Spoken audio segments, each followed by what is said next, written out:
During this pandemic, my life has been reoriented tremendously.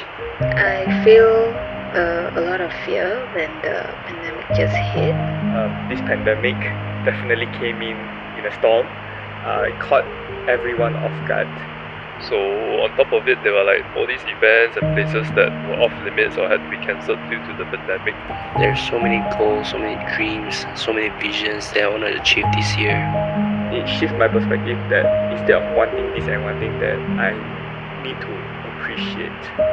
I think one of the best things that happened to me this year was the birth of this church. I learned that we need to trust God lah, because you'll never know what's gonna happen in the future, right? But for me, to just be able to celebrate Chinese New Year with a simple dinner meal with my immediate family and just having all of them healthy, to me that is a blessing in itself. And for that, I'm grateful enough. Once this pandemic is over, I'm gonna look forward for physical gathering. I want people to know that this pandemic will end soon.